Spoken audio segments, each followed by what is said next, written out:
இன்றிலிருந்து தொடர்ந்து வரும் நாட்களிலே ஆராதனைகளில் வெளிப்படுத்தல் 1, 2, 3 இருக்கிற சபைகளை குறித்து ஒன்றன் பின் ஒன்றாக நான் உங்களோடு கூட பேசப் போகிறேன்.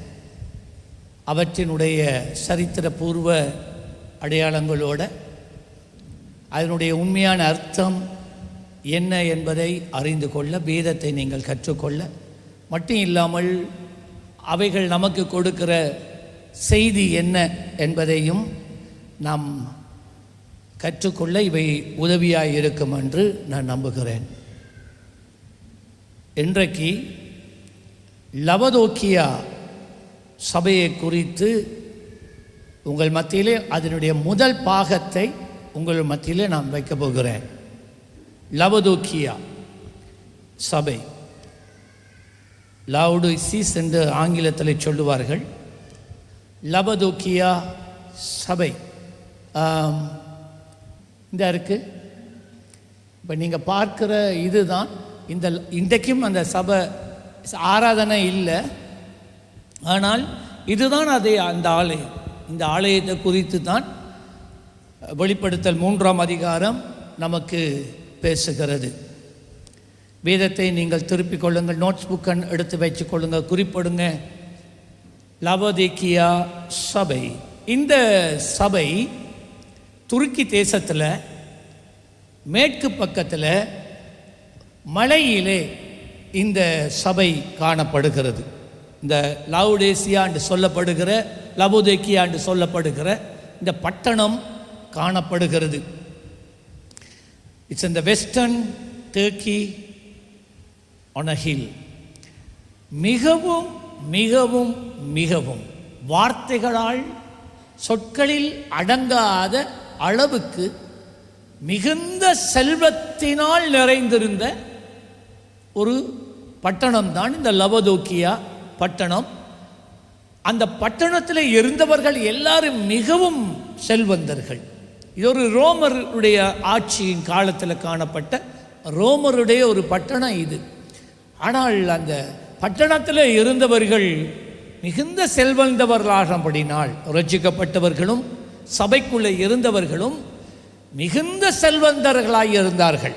ஆகவே இந்த லவோதிக்கியா சபையானது மிகுந்த செல்வமும் சிறப்பும் மிக்க ஒரு சபையாய் காணப்பட்டது. முக்கியமாக இந்த பட்டணத்தில் தான் சுற்றுப்புறங்களில் இருக்கிற பட்டணத்தார் இந்த பட்டணம் மிகவும் செழிப்பான பட்டணம், செல்வந்தர்கள் இருக்கிற பட்டணம் என்றபடினால பேங்க்ஸ் அந்த காலத்தில் சொத்துக்களை, பணத்தை, தங்கத்தை எல்லாம் கொண்டு வந்து வைக்கக்கூடிய ஒரு இடமாக, ஒரு பேங்கிங் ஹப்பாக, ஒரு முனையாக இந்த லவோதிக்கியா பட்டணம் காணப்பட்டது. இந்த பட்டணம் மிகவுமாக ஆடைகளை, டெக்ஸ்டைல் இண்டஸ்ட்ரி, ஆடைகளை, விலை உயர்ந்த ஆடைகளை தயாரிக்கின்ற ஒரு பட்டணமாக இது இருந்தது. அங்கே இருந்து உலகத்துக்கு அவர்கள் இந்த ஆடைகளை அனுப்பி வைப்பார்கள். மிகவும் மிகவும் விலை உயர்ந்த ஆடைகள். விசேஷமாக ரோம அதிராஜ்யத்தில் உள்ள உயர் அதிகாரிகள் அணியக்கூடிய மிகுந்த உயர்தரமான ஆடைகளை இந்த பட்டணத்திலே அவர்கள் செய்து வந்தார்கள். இந்த பட்டணத்தில் ஒரு கொலோசின்னு சொல்லுவார்கள், அதுக்கு சொல்கிறது பெரிய அரங்கம். பார்த்தீங்களா, அது இத்தாலியாவில் இருக்கிறது, பெரிய அரங்கம். இந்த அரங்கத்தில் ஒரே நேரத்தில், உலகத்திலேயே மிகப்பெரிய அரங்கம் இதுதான். அன்றைய காலத்தில் ஒரே நேரத்தில் 60,000 பேர் இந்த இடத்துல அமரலாம். அவ்வளவு பெயர் பெற்ற ஒரு பட்டணமாக இந்த லவோதிக்கியா பட்டணம் காணப்பட்டது. இந்த பட்டணத்திலே மாத்திரம் வளமையாக மற்ற தேசங்களில், மற்ற பிரதேசங்களில் இருந்த விதமான அரங்கங்களில் கூடிய மேக்சிமம் 2000 பேர் தான் இருக்கும். ஆனால் இங்கே 60,000 பேர் இருந்தார்.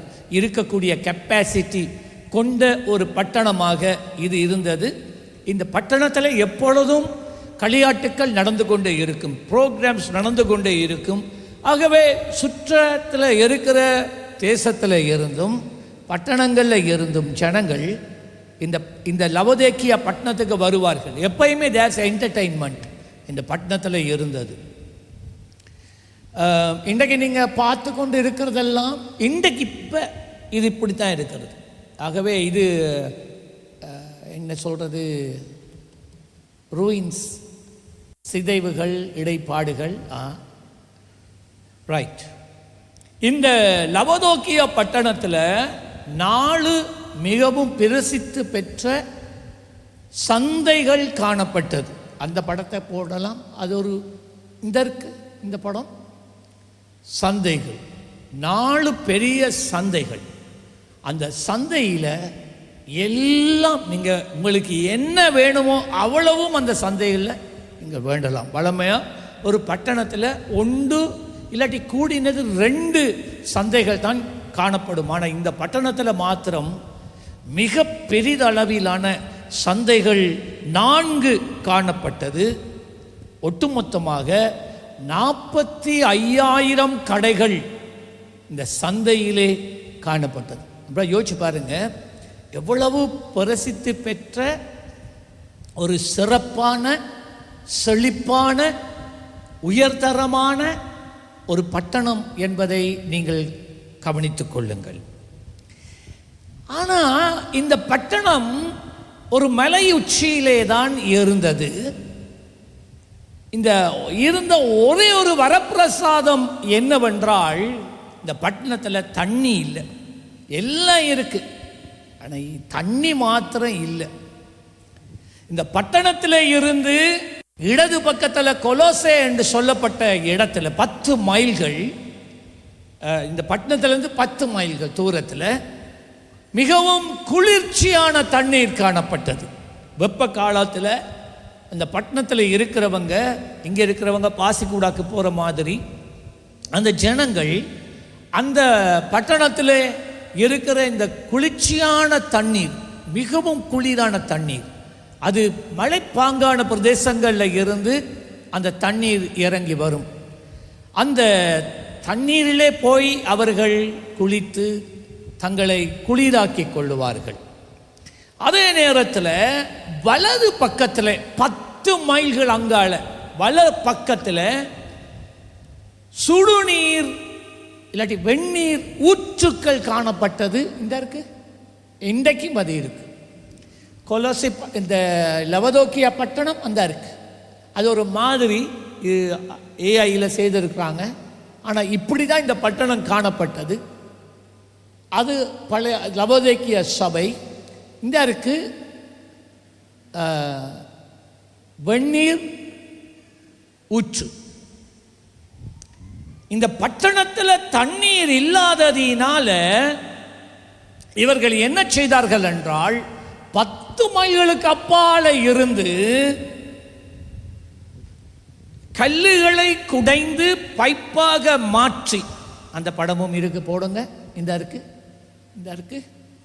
இந்த போகுது நேரா ஒரு சுவர் போல குடைந்து பைப்பாக அதை ஏற்படுத்தி அந்த வெந்நீர் தண்ணி இருக்குல்ல, அங்கே இருக்கிற தண்ணீரை இந்த பட்டணத்துக்குள்ளே கொண்டு வந்தார்கள்.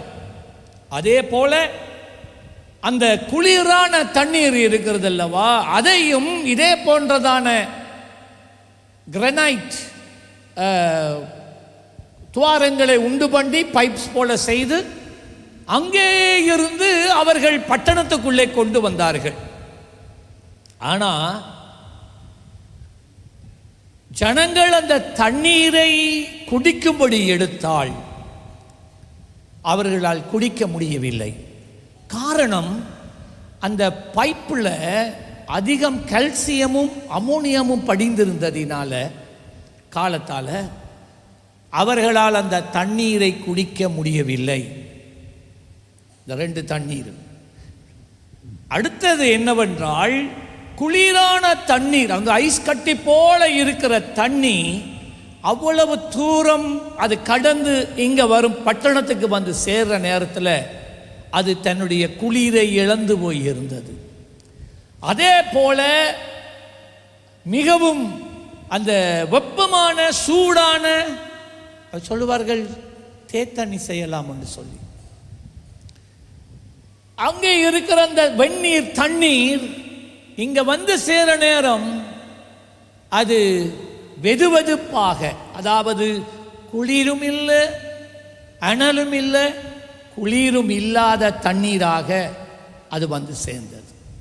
அப்ப ஜனங்கள் அதை குடித்தா அவர்களால் அதை ஜீரணிக்க முடியாமல் அந்த மனம், அந்த தண்ணீரின் தன்மை அவர்களை வாந்தி எடுக்க பண்ணிற்றான். ஓகேயா? இதுதான் இதனுடைய பின்னணி. இந்த சூழ்நிலையின் நடுவில் இந்த லபதோக்கியா என்று சொல்லப்பட்டதான ஒரு சபை ஸ்தாபிக்கப்படுகிறது. தொடக்கத்திலே இந்த சபை நன்றாக ஓடினது.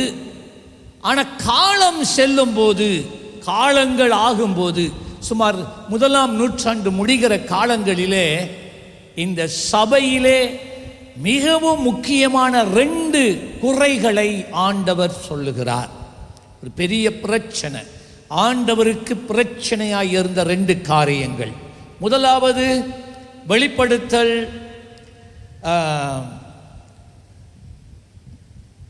3:14. நான் அதுக்கு பிறகு வாசிப்பேன் இந்த பகுதிகளை. இது இன்ட்ரடக்ஷனை நான் பேசுகிறேன். முதலாவது நாம் அறிந்து கொள்ள வேண்டியது, இந்த லவோதிக்கேய சபை செல்வம் மிக்க விஸ்தாரமான இந்த முன்னே சொல்லப்பட்டது போன்றதான ஜனங்கள் நடுவிலே ஸ்தாபிக்கப்பட்ட ஒரு சபையாக இருந்தது. இதில் இந்த ஒதுக்குப்புறத்தில் இருக்கல்ல, சிட்டி சென்டர், பட்டணத்தின் நடுவில் இந்த ஆலயம் காணப்பட்டது. 2வது பிரச்சனை என்னவென்றால், வெளிப்படுத்தல் 3ஆம் அதிகாரம் 20வது வசனத்தில் ஆண்டவர் சொன்னார், ஆலயத்துக்குள்ளே நான் உட்பிரவேசிக்க முடியாதபடி நீங்கள் என்னை ஆலயத்துக்கு வெளியே வச்சு கதவை மூடிட்டீங்களே, என்ன நீங்கள் ஆலயத்துக்கு வெளியே வச்சு கதவை மூடிட்டீங்களே. கடந்த வாரம் ஆராதனை நேரத்தில் அன்றைக்கு காலையிலே கர்த்தர் கொடுத்த ஒரு சின்ன துளுக்கு உங்கள் மத்தியில் நான் பகிர்ந்து கொண்ட, நான் ஆலயத்தின் வாசல்கள் பூட்டப்பட்டதாக இருந்தது. அது என்னுடைய உள்ளத்திலே அது இன்றைக்கு வரைக்கும் அது இருந்து கொண்டே இருக்கிறது. தேவனுடைய ஆலயத்துக்குள்ள தேவனுக்கு செலுத்த வேண்டிய ஆராதனை இல்லை, தேவனுடைய பலிபீடத்தில் செலுத்தப்பட வேண்டிய பலிகள் இல்லை, விளக்கு அணையாமல் எரிந்து கொண்டே இருக்க வேண்டும் என்று சொன்ன இடத்துல விளக்கே இல்லை. அந்த ஆலயத்துக்குள்ள தேவன் அருவருக்கின்ற காரியங்கள் அந்த ஆலயத்துக்குள்ளே காணப்பட்டது. அசுத்தமாய் இருந்தது, பாழடைந்து போய் இருந்தது. ஆகாஸ் ராஜா கர்த்தருடைய ஜனங்களை தேவனை சேவிக்காதபடி அவர்கள் மனதை திருப்பி விக்கிரகத்தோப்புக்களை உண்டாக்கி விக்கிரகங்களை சேவிக்க வைத்ததினால் தேவனுடைய ஆலய கதவு வாசல்கள் மூடப்பட்டதாய் இருந்தது. இந்த காரியம் எனக்குள்ளே எப்பொழுதும் இந்த போன வாரம் முழுவதும் இருந்ததினால தான் நான் இந்த லவோதிக்கேய சபையோட இந்த சபைகளை குறித்த செய்திகளை நான் ஆரம்பிக்க நான் விரும்புகிறேன். இந்த செய்திகள் வருகிற வருஷம் வரைக்கும் தொடர்ந்து போகிறது. இந்த சபையில் இருந்த பெரிய பிரச்சனை என்னென்ற ஆண்டவர் சொல்லுகிறார், இதோ வாசற்படியிலே நின்று தட்டுகிறேன், ஒருவனின் சத்தத்தை கேட்டு என்னுடைய ஆலயத்தின் வாசலை கதவை திறக்க மாட்டானோ. தேவன் ஆலயத்துக்குள்ளே உட்பிரவேசிக்க வாஞ்சிக்கிறார், ஆராதனைக்குள்ளே உட்பிரவேசிக்க வாஞ்சிக்கிறார். ஆனால் விசுவாசிகள், சபை மக்கள், சபை தலைவர்கள் தேவனை, அதாவது இயேசு கிறிஸ்துவை சபைக்கு புறம்பே தள்ளி சபைக்கு வெளியே கொண்டு போய் நிறுத்தி அவருக்கு பின்னால் முன்னால கதவை சாத்தி கொண்டார்கள். ஆராதனை நடக்குது, பாடல்கள் பாடுறாங்க, ஊழியங்கள் நடக்குது, சோஷியல் ஈவெண்ட்ஸ் நடக்குது, எல்லாம் நடக்குது. ஆனால் இயேசு இல்லை. எல்லாரும் வந்து போகலாம் ஆராதனைக்கு, ஆனால் இயேசு மாத்திரம் ஆலயத்துக்குள்ள வர முடியாது. எவ்வளோ ஒரு வேதனையான ஒரு நிர்பந்தமான ஒரு சூழ்நிலைக்குள்ளே இந்த சபை போயிருக்கிறது என்பதை நாம் கவனிக்க வேண்டும். இந்த சபை என்னையும் உன்னையும் குறிக்கிறது. அப்போஸ்தலனாகிய பவுல் சொல்லுகிறார், நீங்களே தேவனுடைய ஆலயம். நாங்கள் தான் தேவனுடைய ஆலயம். இந்த கைகளினால் கட்டப்பட்ட இந்த கட்டடங்களிலே ஆண்டவர் தங்கி இருப்பதில்லை. அவர் தம் ஜனத்தின் நடுவிலே அவர் தங்கி இருக்கிறார். ஆமென் சொல்லுங்களேன். ஹல்லேலூயா. நாங்கள் தான் அவருடைய ஆலயம். அதான் ஆண்டவர் சொன்னார், ஒருவன் என்னுடைய ஆலயத்தை கெடுத்தால் நான் அவனை கெடுப்பேன். அவ்வளவு முக்கியம். நீங்க தேவனுடைய பலிப்பீடங்களாக இருக்கிறீங்க. நீங்க தேவனுடைய பிரசன்னத்தை சுமக்கிற இந்த உலகம், தேவனை அறியாமல் இருக்கிற இந்த உலகம் தேவனுடைய பிரசன்னத்தை காண, தேவனுடைய வெளிச்சத்தை பார்க்க, சத்தியத்தை அறிந்து கொள்ள அவருடைய ஸ்தானாதிபதிகளும் அவருடைய பலிப்பீடமுமாய் இருக்கிறீர்கள் என்பதை மறந்து போக வேண்டாம். ஆகவே இன்று இந்த இடத்துல சொல்லப்படுகிறது, இந்த வெளிப்படுத்தல் 3:20 இதோ வாசற்படியிலே நின்று நான் தட்டுகிறேன். அந்த தட்டுகிறேன் என்று சொல்லப்பட்ட கிரேக்க பதம், இந்த பகுதி கிரேக்க மொழியில் எழுதப்பட்டிருந்தது. புதிய ஏற்பாடு கிரேக்க மொழியில் எழுதப்பட்டிருந்தது. ஆகவே இந்த கிரேக்க மொழியிலே எழுதப்பட்டால் அந்த வார்த்தையினுடைய சரியான அர்த்தம் தமிழிலே ஆங்கிலத்தில் இல்லை. ஆகவே அதனுடைய கிரேக்க பதத்தை எடுத்து அதனுடைய உண்மையான அர்த்தத்தை வைத்துக்கொண்டு உங்கள் மத்தியிலே இந்த பகுதிக்குள்ளே நான் கடந்து செல்ல நான் விரும்புகிறேன். இந்த இடத்திலே வேதம், தமிழ் வேதம் சொல்லுகிறது, ஆங்கில வேதமும் சொல்லுகிறது, is knocking at the door. அவர் வாசற்படியிலே நின்று கதவை தட்டுகிறார். தட்டுகிறார் என்றா நாங்கள் நினைக்கிறது இப்படி, அப்படி இல்லை. கிரேக்க மொழியில அது எப்படி எழுதப்பட்டு இருக்குது என்றால், இடித்து கொண்டு இருக்கிறார், அடித்து கொண்டு இருக்கிறார், தள்ளி கொண்டு இருக்கிறார், பைஃபாஸானாலும் உள்ள வார என்று சொல்லி அவர் முழங்கிக் கொண்டு இருக்கிறார். நாங்கள் சில நேரம் கதவு தரக்காட்டி அப்படி ஷோல்டரை கொடுப்போம் இல்லை, இல்லாட்டி காலால் எட்டி உதைப்போம் இல்லை கதவு திறக்கிறதுக்கு. யாராகிலையும் போலீஸ்காரன் பிடிக்க போனால் கதவு மூடி இருந்தால், வெளிநாட்டிலலாம் ஒரு இரும்பு ஒரு குண்டு ஒரு போல் இருக்கு, சிலன பாரம், அதில் ஒரு கைப்பிடி இருக்கு, அதால் அடிப்பார்கள், அதோட உடைஞ்சிரும் கதவு. அப்படியும் இல்லாட்டி காலால் எட்டி உதைப்பார்கள், அப்படியும் இல்லாட்டி குண்டு வைப்பார்கள், சின்ன ஒரு குண்டை வைப்பார்கள் அந்த லொக்கில், அது அதோட சின்ன ஒரு பிளாஸ்ட், கதவு திறந்துடும். அதுக்கு ஒப்பானது தான் இந்த வார்த்தை. சும்மா இப்படி தட்டிட்டு இருக்கல்ல, இடிச்சு கொண்டே இருக்கிறார். அப்படியானால் ஆலயத்துக்குள்ளே இருக்கிறவர்கள் வெளியிலே நின்று ஆண்டவராகிய இயேசு இந்த கதவை தனக்கு திறந்து கொடுக்கும்படி தட்டுகிறதை, இடிக்கிறதை, உழுப்புகிறதை, உதைக்கிறதை கேட்டுக்கொண்டுதான் இருக்கிறான், உணர்ந்து கொண்டுதான் இருக்கிறான்.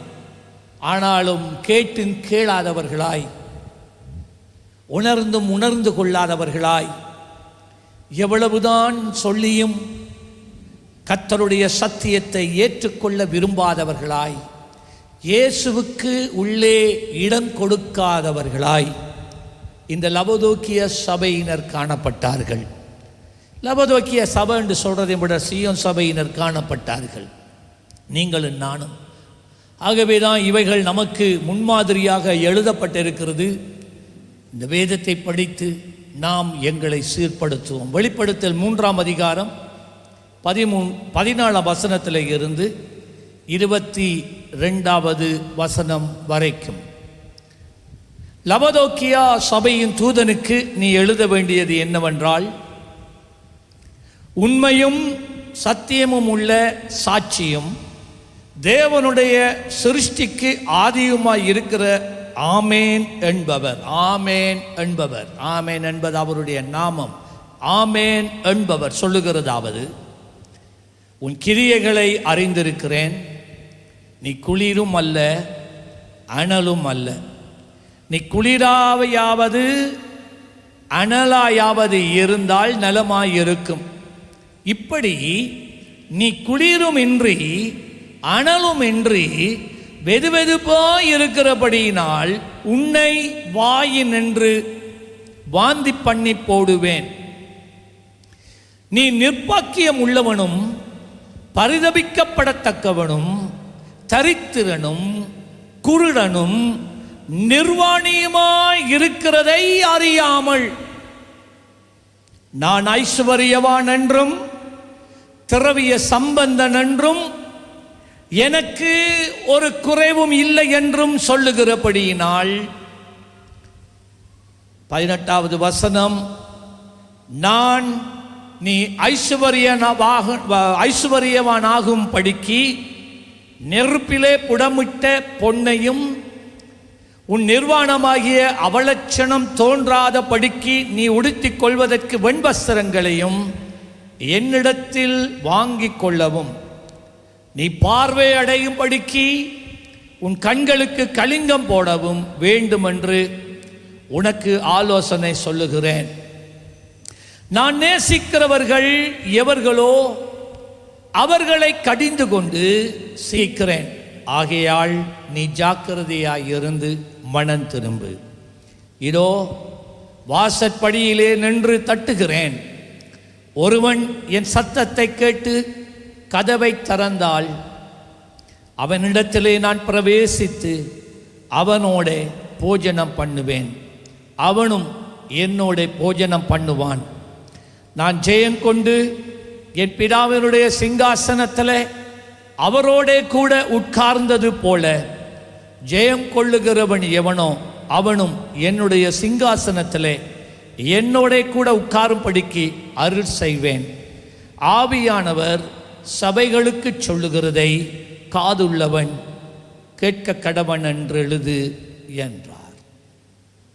முதலாவது இந்த வசனம் சொல்லுகிறது, லவோதிக்கேயா சபையின் தூதனுக்கு நீ எழுத வேண்டியதாவது, லவோதிக்கேயா சபையின் தூதனுக்கு எழுத வேண்டியதாவது. இங்கே தூதன் என்று சொல்லப்படுவது சபையினுடைய மேய்ப்பர்,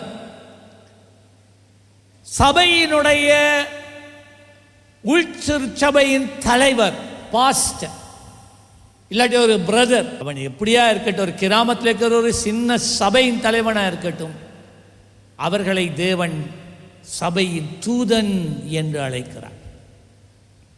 சபையின் தூதனுக்கு சொல்லுகிறதாவது, தேவன் எப்பொழுதும் தம் சபைக்கு தம்முடைய ஊழியக்காரனை கொண்டுதான் பேசுவார். இஸ்ரவேல் ஜனங்களை தேவன் மோசையை கொண்டு, அப்போ எல்லாமா ஸ்திரீகள் பிள்ளைகள் எல்லாம் சேர்த்தா அதோட அந்நியர்களும் அதோட சேர்ந்து வந்தாங்க. ஏறக்குறைய 22 லட்சம் பேருக்கு மேலே வழிநடத்தி போனான். ஆண்டவர் சொன்னார், இங்கே வா மோசே, நான் சொல்கிறத போய் மோசைக்கு பார்வோன்ட்ட சொல்லு. இவன் சொன்னான், எனக்கு இயலாது, நான் திக்குவாயன் அது இதுன்னெல்லாம் சொன்னான். சொன்னா இல்லை, நீ தான் சொல்லணும். இல்லை, கடைசி ஆண்டவரோட வாதாடி சொல்கிறான், எந்த ஒண்டை விட்ட சகோதரன் இருக்கிறான் ஆரோன், அவனோட நீர் பேசுமே. ஆண்டவர் சொன்னா, இல்லை, நீ தான் லீடர், நான் உன்னை தான் தெரிஞ்சிருக்கிறேன், நான் உன்னோட பேசுகிறேன், வேணுமெண்டா அவனை உன்னோட கூட்டிட்டு நீ சொல்கிறத அவன் பார்வோன்ட்ட மக்களுக்கு சொல்லட்டுமெண்டா. இன்றைக்கு இது உங்களுடைய சபை, இது நம்முடைய சபை. இந்த சபைக்கு தேவன் ஏற்படுத்தியிருக்கிற ஊழியக்காரன் அவருடைய தூதன். தேவனே ஒரு சபைக்கு தலைவனை ஏற்படுத்துகிறார், அதில் எந்த மாற்று கருத்தும் கிடையாது. தேவன் எப்பொழுதும் சபையோடு அந்த சபையினுடைய தலைவனுக்கூடாகத்தான் பேசுவார். 2வது நிலையில் இருக்கிறவங்களோ 3வது நிலையில் இருக்கிறவங்களுக்கூடாக பேச மாட்டார். இதுதான் தேவனுடைய ஒழுங்கமைப்பு. அவர் 3 சேராபீன்களை படைத்தார். Gabriel, மிகாவேல், Lucifer. காபிரியேலை ஏன் படைத்தார்? நான் சொல்றத போய் சொல்லு. மிகாவேலை ஏன் படைத்தார்? யுத்தம் பண்றதுக்கு பயன்படுத்தினார். லூசிபரை ஏன் படைத்தார்? அவன் தான் பிசாசு, சாத்தான், விழுந்து போனான். அவனை தூதர்களுடைய ஆராதனையை சுமந்து என் பிரசன்னத்துக்குள்ள கொண்டு வா. ஒரு நாளும் ஆண்டவர் லூசிபரை பயன்படுத்தி மனிதனோடு பேசல. லூசிபருக்கூடாகவோ மிகாவேலுக்கூடாகவோ தூது அனுப்பல. காபிரியேலுக்கூடாக தான் தூது அனுப்புவார். தேவன் அவற்றிலே நிலையாயிருக்கிறார், அது மாறாது. நீங்க இங்கே தேவன் பேசுகிறத கவனிக்காம சபை தலைவர்களை நீங்க அவர்களுக்கு கொடுக்க வேண்டிய கனத்தை நீங்க கொடுக்கணும், மரியாதையை கொடுக்கணும். நான் எல்லாரோடையும் எல்லாம் உண்டா பழகுவேன். ஆனால் தேவன் ஏற்படுத்தின ஊழியக்காரன்னு நீங்கள் மதிக்க வேண்டிய இடத்துல மதிக்கணும். தேவன் பேசுகிற வார்த்தைகள் அவருக்கூடாகத்தான் பேசுவார். நீங்கள் கேட்கணும். அதை விட்டுட்டு நீங்கள் வெளியிடங்களில் நீங்கள் கேட்க தொடங்கிட்டீங்கன்னு சொன்னால் அது தேவன் உங்களுக்கு பேசுகிறதா இருக்கா? சபையில் இந்த சீயோனுக்கு உங்களுக்கு தேவன் ஒரு செய்தியை வச்சா நீங்கள் அதை கேட்கறதுக்கு கவனமாக இருங்க. அதான் ஆண்டவர் சொன்னால், நான் பேசுகிறேன், சபையின் தூதனுக்கூடாக நான் பேசுகிறேன், காது உள்ளவன் கேட்க கடவன். ஸோ நீங்கள் யாரும் இதை தேவன் பேசுகிற செய்திகளை உதாசீனம் பண்ணி அதை தட்டி கழித்து நீங்கள் உங்களோட பாட்டிலே நீங்கள் போனீங்கன்னு சொன்னால் தேவனுடைய ஆலோசனையை கேட்காததினால் உங்களுக்கு முன்பதாக இருக்கிற ஆபத்தை அறியாமல் குழியிலே விழ வேண்டி நேரிடும். மிகுந்த ஜாக்கிரதையாய் நாம் இருக்க வேண்டும். இஸ்ரவேல் ஜனங்கள் ஆண்டவருடைய சத்தத்தை கேட்கிறாங்க. வானத்துல பிரத்யட்சமா ஆண்டவர் பேசுற நேரம் அக்கினி இறங்கி வருகிறது. மலையின் மேல அக்கினி வருது, புகைக்காடா மாறுது, பூமி அதிருது. ஒவ்வொரு தடவையும் ஆண்டவர் பேசுற நேரம் இந்த ஜனங்கள் சொன்னாங்க, போதும் போதும், ஆண்டவர் இனிமேல் இப்படி பிரத்யட்சமா நம்மோட பேச வேண்டாம், பயமா இருக்கு. தேவனை பார்த்து உயிரோடு இருந்த மனிதன் இந்த உலகத்தில் ஒருவனாகிலும் கிடையாது. அவ்வளவு பரிசுத்தமானவர் தெய்வம். இப்படியாக அவருடைய ரூபம் தெரியுதில்ல, சத்தம் கேட்குது. உடனே ஆண்டவருடைய ஜனங்கள் என்ன தெரியுமா சொன்னாங்க?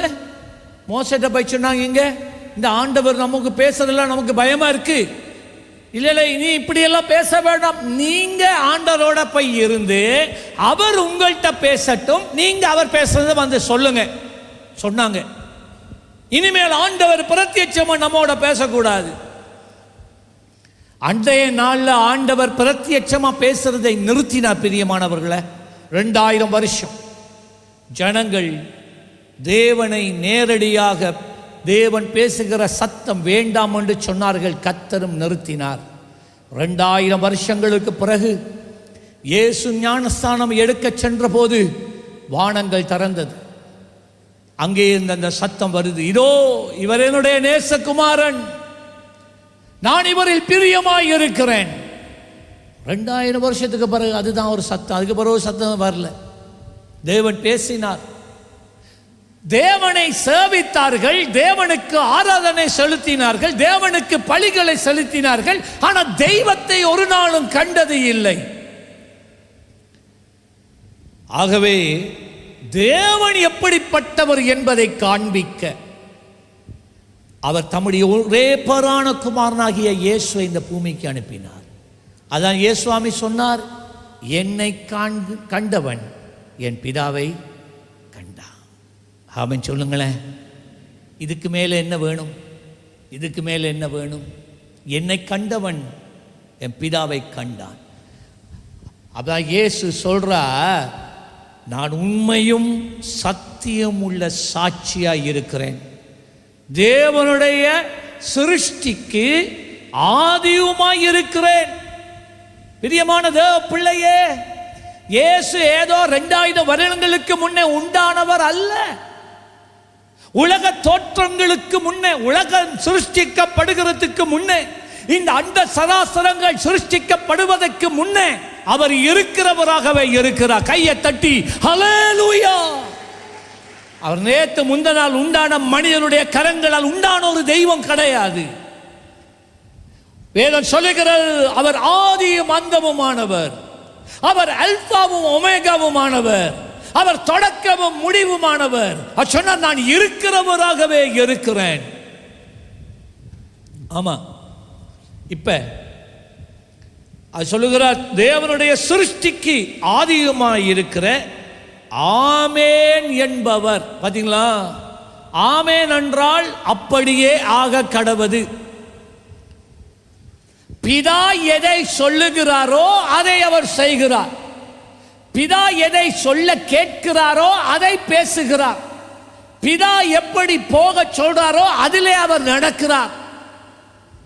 அதை மீறி தன் சித்தத்தின்படி இயேசு நடந்தது இல்லை. அப்ப நாங்க ஜெபிச்சு போட்டு ஆமேன் சொல்றோம்ல, ஆண்டவரே இயேசுவின் நாமத்திலே ஜெபிக்கிறோம் ஆமேன் என்ற அர்த்தம் என்ன தெரியுமா? ஆண்டவரே அப்படியே ஆக கடவுள். இவர் யார் தெரியுமா? உன் ஜெபத்தை ஆக பண்ணுகிறவர். பிதா சொல்லுகிறதை ஆக பண்ணுகிறவர் இவர். அவர்தான் ஆமேன். சொல்லுங்க, சொல்லுங்க ஆமேன். எல்லாம் சொல்லுங்க ஆமேன் என்பவர் சொல்லுகிறதாவது. யோவான் 1:1 வந்தீங்கண்டா, யோவான் 1:1 யோவான் சொல்லுகிறதை கேளுங்கள். ஆதி முதல் இருந்ததும், ஆதி முதல் இருந்ததும், உலக தோற்றத்துக்கெல்லாம் முன்னே இருக்கிறவர். ஆதி சாத்தான் உருவாக முன்னே இருக்கிறவர். ஆதி முதல் இருந்ததும், நாங்கள் கேட்டதும், எங்கள் கண்களினாலே கண்டதும், நாங்கள் நோக்கி பார்த்ததும், எங்கள் கைகளினாலே தொட்டவருமாய் இருக்கிற ஜீவ வார்த்தையை குறித்து. யார் தெரியுமா ஜீவ வார்த்தை? இயேசு கிறிஸ்து. வேதத்தை படிக்கிறவன் இயேசுவை படிக்கிறான். வார்த்தையை உட்கொள்ளுகிறவன் கிறிஸ்துவை உட்கொள்ளுகிறான். வேதத்திலே மூழ்கிறவன் கிறிஸ்துவுக்குள் மூழ்குகின்றான். வேறு வழி கிடையாது. அதுதான். நீ வேதத்தை வாசிக்கலையா, நீ இயேசுவை வாசிக்கல. நீ வேதத்தை தியானிக்கலையா, நீ கிறிஸ்துவுக்குள்ள இல்லை. இன்றைக்கு சந்ததி வேதம் படிக்கிறல்ல, வேதம் வாசிக்கிறது இல்லை. யோசிச்சு பாருங்க, எப்ப கடைசியா பைபிள் வாசிச்சீங்க?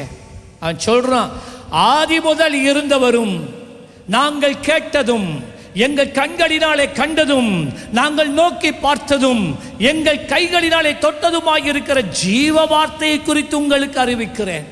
யார் அந்த ஜீவ வார்த்தை? இயேசு கிறிஸ்து. அவரை நாங்கள் தொட்டோம், அவர் பேசுறதை நாங்கள் கேட்டோம், அவர் நடக்கிற முறைகளை நாங்கள் பார்த்தோம், அவர் செய்த அற்புதங்களை பார்த்தோம், கடலுக்கு மேலே நடந்ததை பார்த்தோம். இன்றைக்கு நாங்கள் அதை பார்க்கலாம். எப்படி? சங்கீதக்காரன் தாவீது ஜெபிக்கிறான், ஆண்டவரே வேதத்திலே உள்ள உம்முடைய அதிசயங்களை நான் பார்க்கும்படி செய்யும். வேதத்தை நீங்க உண்மையா தாகத்தோட வாசித்து படித்து தியானித்தால், நான் சொல்றதை இப்ப நல்லா கேளுங்க, நீங்க வேதத்தில் எந்த சம்பவத்தை வாசிக்கிறீங்களோ அந்த சம்பவத்துக்குள்ளே தரிசனத்துக்கூடாகவோ சொப்பனத்துக்கூடாகவோ கர்த்தர் உன்னை நடத்தி சென்று அனுபவத்தை கொடுப்பார். நல்ல கையை தட்டி நான் தீர்க்க தரிசனமா சொல்றேன், ஒரு வெளிப்பாடா நான் இன்றைக்கு சொல்றேன். ஆமா, அந்த அனுபவம், வேதத்தில் உள்ள அனுபவத்தை நீ பார்க்கலாம், அடையலாம். எல்லாம் என் கையில் இருக்கு. அந்த அனுபவத்தை நீங்க அடையாததினால தான் பைபிளை பேப்பர் வாசிக்கிற மாதிரி வாசிக்கிறீங்க. ஆமா, நீ அனுபவிக்கலாம். அந்த சூழ்நிலைக்குள்ளே தாவீது கோலியாத்துக்கு முன்னால நிக்கிறத நீங்க காணணுமா? கர்த்தர்ட்ட கேளுங்க. அதே இடத்துக்கு அவர் உன்னை கொண்டு போவார். நிஜமா அவர் உன்னை கொண்டு அந்த இடத்துல நிறுத்துவார். கடல் கொந்தளிக்கிறது, படகு அமுழத்தக்கதாக புயல் வீசுகிறது. எல்லாரும் மடிந்து போகிறோம் என்று எல்லாரும் அலறிக்கொண்டு இருக்கிற நேரம் ஒரு ஆள் நடந்து வாரார். எல்லாரும் ஆவேசப்பட்டார்கள், பிசாசு என்று நினைச்சு ஆவேசப்பட்டார்கள். இயேசு சொன்னார், பயப்பட வேண்டாம், அது நான் தான். அப்ப பேதுரு கேட்கிறான், நீங்களா? நீங்க தான்டா, நானும் உங்களை போல தண்ணியில நடக்க எனக்கு. அவன் எப்படி நடந்தான்? இப்ப நடந்துட்டான். போட் அங்கே இருக்கு, இயேசு இங்கே இருக்கிறார், இவர் நடுவுல. அங்காலையும் ஓடி தப்பேலா, இங்காலையும் ஓடி தப்பேலா, நடுவுல. இப்ப அவர் புயலை பார்த்தார், கடல் கொந்தளிக்கிறதை பார்த்தார், அமிழ்ந்தார். இயேசு ஓடி வந்து கையை பிடிச்சிட்டு காப்பாற்றினார். இந்த அனுபவத்தை நீங்க காணணுமா? நீங்க இந்த தண்ணிக்கு மேல நிற்கிறது நீங்க பார்க்கணுமா? இல்லாட்டி அந்த படகுல நின்றதை நீங்க பார்க்கணுமா? வேதம் சொல்லுகிறது, தாவீது சொன்ன, ஆண்டவரே, வேதத்தில் உள்ள அதிசயங்களை நான் பார்க்கும்படி செய்யும், உனக்கு காட்டுவார். ஆவியில வளர பாருங்க, ஆவியில வளருங்க. ஆவிக்குரிய அனுபவங்களை தேவனிடத்துல கேளுங்க. அங்கதான் நமக்குள்ள மறுரூபம் உண்டாகிறது. இயேசுவோட போங்க. வேதம் வாசிக்கிற நேரம் இயேசுவோட போங்க. நான் ஒரு உண்மையான சம்பவத்தை நான் சொல்ல போகிறேன். பழைய விசுவாசிகளுக்கு, ஆரம்ப விசுவாசிகளுக்கு நான் சொல்றது தெரியும். இந்த சபையை ஸ்தாபித்த பாஸ்டர் இன்பம் மோசஸ், அவர் அடிக்கடி எங்கள்கிட்ட ஒரு காரியம் சொல்ல, இருந்தால் போல அவர் பிரசங்கம் பண்ணிக்கொண்டு இருக்கிற நேரத்தில் திடீரென்று வெளிப்பாடுகள் எல்லாம் வரும், எங்களோட மேல் சிலுக்கும். சிலர் அழுவாங்க, சிலர் நடுங்குவாங்க. அவ்வளவு வைராக்கியமா அவர் பேசுவார், வேர்த்து கொட்டும் ஒரு பக்கத்தால. தான் நான் சொன்னேனே, அந்த காலத்துல எல்லாம் 8 மணிக்கு ஆராதனை தொடங்கினா அது முடிய பின்னேற 3 மணி ஆகும். திடீரென்று பேசுவார். ஆராதனை முடிஞ்ச உடனே, இம்மனா எப்படி இது உங்களுக்கு வந்தது? அதை கேட்கிற நேரம் நமக்குள்ளே ஒரு தெய்வ பயம் உண்டாயிரும், நமக்குள்ள வந்துடும். சில நேரம் அவர் அழுவார், அழுது கொண்டு பிரசங்கம் பண்ணுவார். எங்க நிமனா இது வந்தது? அப்பதான் அவர் ஒரு முறை, இதை பல தடவை எங்களுக்கு சொல்லி இருக்கிறார். எத்தனை பழையாக்களுக்கு தெரியும் இது? ஒரு நாள் கத்தர், இது மட்டக்களப்பு ஊழியத்துக்கு வருவதற்கு முன்னே ஒரு நாள் கத்தர் அவர் ஜெபித்து கொண்டு இருக்கும் போது அவருக்குள்ளே ஒரு தரிசனத்துக்குள்ளே அவரை நடத்தினார். இது ஆவிக்குள்ளானேன். நீங்கள் வெளிப்படுத்தல் ஒன்று எடுத்து பாருங்க. யோவான் சொல்கிறார், நான் பத்மு தீவில இருக்கும் போது கர்த்தருடைய ஓய்வு நாளிலே நான் ஆவிக்குள்ளானேன். ஆவிக்குள்ளானேன்டா தேவன் அப்படியே அவனை எடுத்துக்கொண்டு பரலோகத்துக்கு கொண்டு போயிட்டார். ஆவிக்குள்ளானான். சொல்றது உணரும், பேசுறது கேட்கும், மணக்கும், நுகரலாம், சுவைக்கலாம், எல்லாம் இருக்கு. சரீரம் தான் இல்லை. இதுதான் அந்த அனுபவம். இன்பண்ணாவை கத்தர் அந்த விதமான ஒரு அனுபவத்துக்குள்ளே கொண்டு போனார். எங்கண்டா, ஒரு அடர்ந்த பெரிய ஒரு பாக் போன்றதான ஒரு இடம், அதில் ஒரு பெரிய ஒரு அடர்ந்த மரம். அவர் அந்த மரத்தடியிலே இருக்கும்போது அவர் ஜபித்து கொண்டு இருக்கிறதை அவர் காண்கின்றார். ஏன்னா நிஜமா அவர் ஜபிச்சு கொண்டிருக்கிறார். அப்பதான் இது நடக்குது. கர்த்தர் அவரை கொண்டு போய் அங்கே முழுவதும் வெள்ளை தாடி, வெள்ளை தலைமை, வெள்ளை ஆடையோட ஒரு வயது சென்ற ஒருவர் வந்தார். அவர் வந்து உடனே இவர் மதிச்சார். இது யாரும் இல்லை, இயேசு கிறிஸ்து தான் வந்திருக்கிறார். இது நான் சொல்றேன் ஆவியில. ஆதியாகமத்தில் இருந்து நான் சொல்றதை இப்ப கேட்கணும்.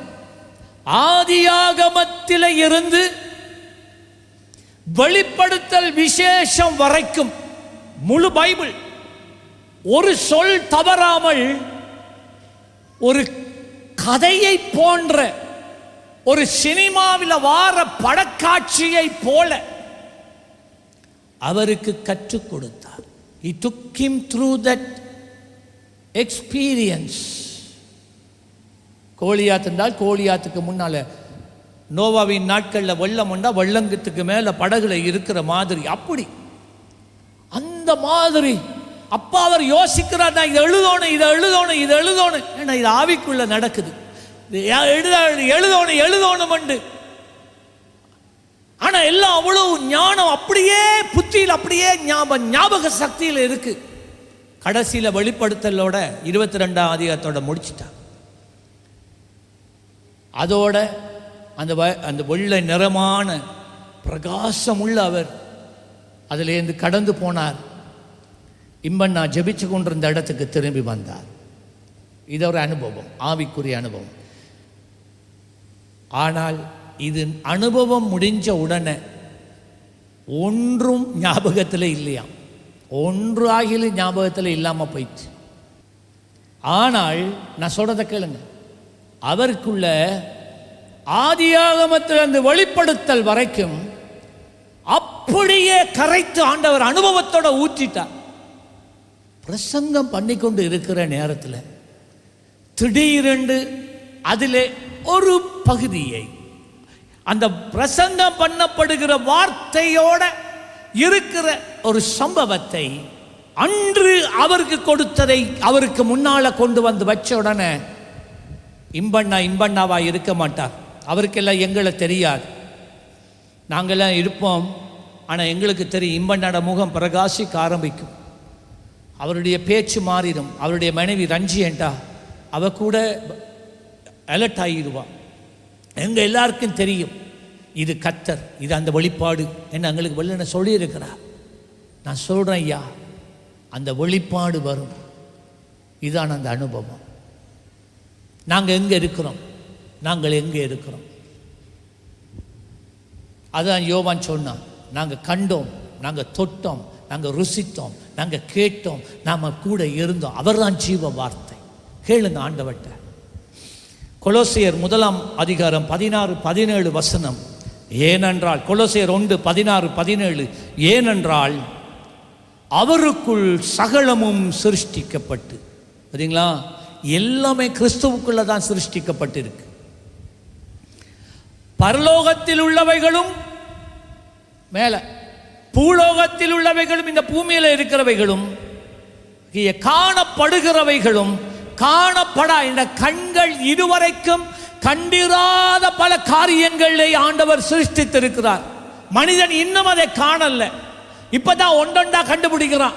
கடலின் ஆழத்துக்குள்ள போனோன்னு, மனிதனால் போகக்கூடாத ஆழத்துக்குள்ள போனோன்னு அங்கே இருக்கிற ஒன்றை அவன் கண்டுபிடிக்கிறான். டெக்னாலஜி கூட இப்பதான் ஒன்றொண்டா கண்டுபிடிக்கிறான். இப்பதான் 1-2 கிரகங்களை கண்டுபிடிக்கிறான். ஏன்டா அவனுக்கு தெரியும் அது எப்பயோ இருந்தது, அது கிறிஸ்துவுக்குள் சிருஷ்டிக்கப்பட்டதாய் இருந்தது. நம்முடைய தெய்வம் அப்படிப்பட்ட ஒரு தெய்வம் ஐயா. வெள்ளக்காரண்ட கடவுள் இல்லை நம்ம தெய்வம்.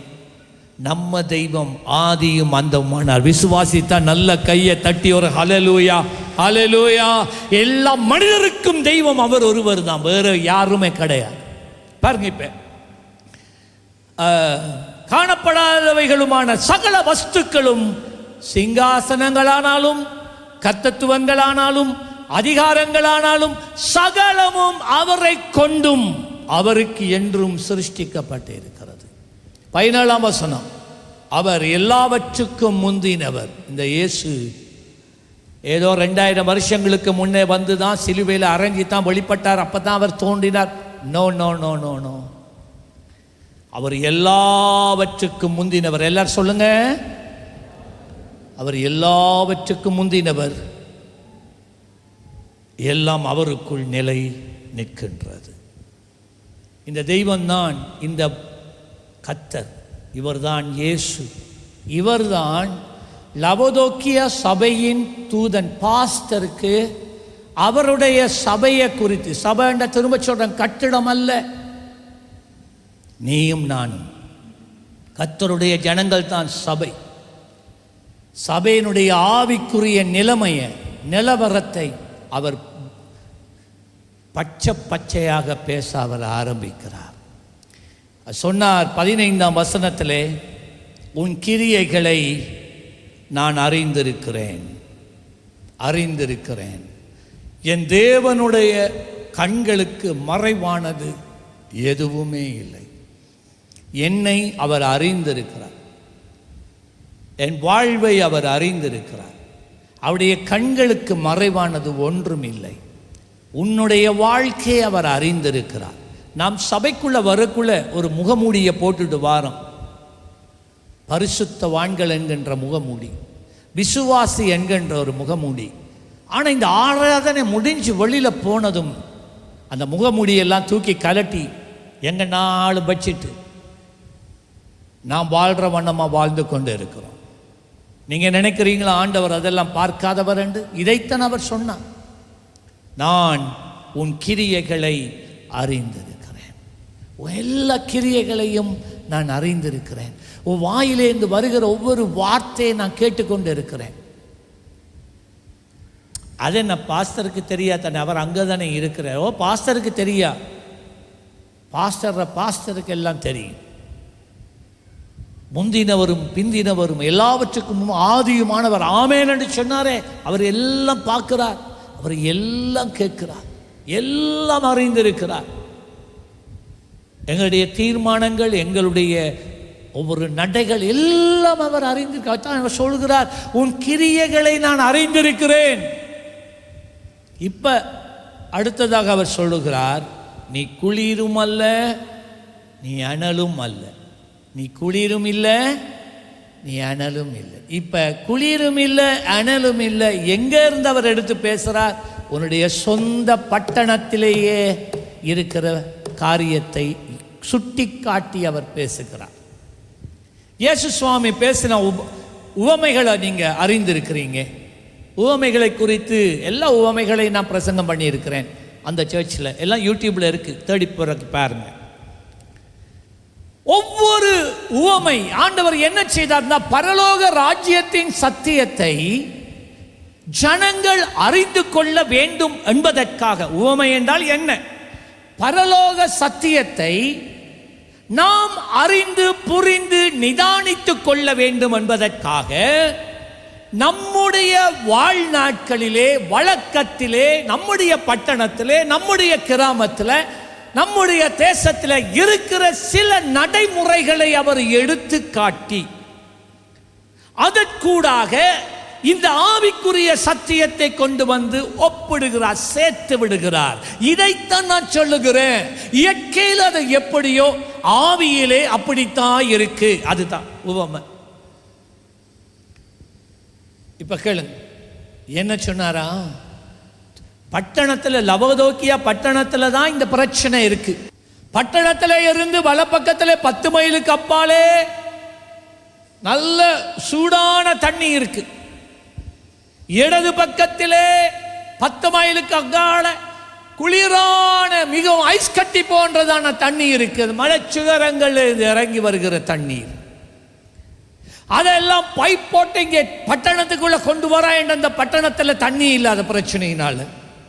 ஆனா ஜனங்கள் போய் அந்த தண்ணியை ஆசையா குடிக்க எடுத்தா அது ஒரு மணக்குது, அதோட ருசி வேறையா இருக்கு.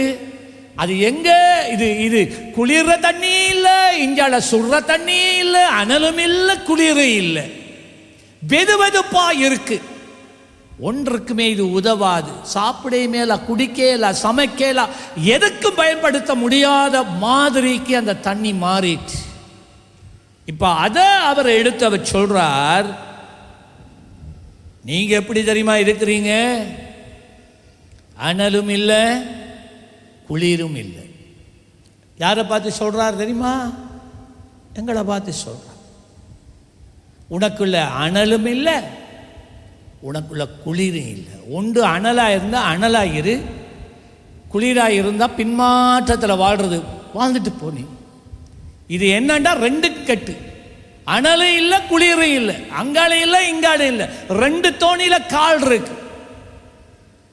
அப்ப இந்த நிலைமைக்கு பெயர் வெதுவெதுப்பான ஒரு நிலைமை. வெதுவெதுப்புன்னா குளிர்ற மாதிரி இருக்கு, சுடுற மாதிரி இருக்கு. நாச்சம், அதுக்குள்ள உண்டாகி இருக்கிற அமோனியா, அதுக்குள்ள உண்டாகிக்கிற கால்சியம் ஒரு வேற டேஸ்ட கொண்டு வந்ததினாலே ஜனங்கள் வாந்தி எடுத்தார்களாம். நீ குளிராயாவது அனலாயாவது இருந்தால் எவ்வளவு நலமாய் இருக்கு. இந்த சுடு தண்ணி இருக்குல்ல, எக்ஸ்ட்ரீம் ஹாட், கோல்டு இருக்குல்ல, குளிரான தண்ணீர், எக்ஸ்ட்ரீம் கோல்டு. அதான் அந்த தண்ணியோட வித்தியாசம். அந்த தண்ணியால் நீங்கள் கோப்பி செய்யலாம், அவ்வளவு சூடு. இந்த தண்ணியால் ஐஸ் கட்டி செய்யலாம், ஐஸ்கிரீம் செய்யலாம், அவ்வளவு குளிர். ஆனால் பட்டணத்துக்குள்ளே வர்ற நேரத்தில் அது குளிரும் இல்லை, சூடும் இல்லை, ஒன்றுக்கும் உதவாததாய் அது மாறிவிட்டது. இப்போ குளிரான தண்ணீர் அது ஒரு மனிதனை ரிஃப்ரெஷ் பண்ணும், புதுப்பிக்கிறது. களைத்து போய் இருக்கிற ஒரு மனிதன் ஒரு குளிரான ஒரு தண்ணீரில் குளித்தால் அவனோட பாடி ஃப்ரெஷ் ஆகுது, களைப்பு போகுது, சரியா, புதுப்பிக்கப்படுது. அதே நேரத்தில் இந்த சுடு தண்ணி இருக்குல்ல, சுடு தண்ணியை போடுங்க, சுடு தண்ணி. நான் நியூசிலாண்டுக்கு போயிருந்த நேரம் நான் இதை பார்த்தேன். நியூசிலாண்டில் நாங்கள் ஏர்போர்ட்டுக்கு போகிற வழியில் என்ன இடத்துக்கு கொண்டு போனாங்க. அங்கே நியூசிலாண்டில் அந்த ஆக்லாண்டில் எரிமலைகள் இருக்குது, எரிமலைகள். ஆனால் இன்னும் பெருசாக அப்படி வெடிக்கலை, ஆனால் இருக்குது.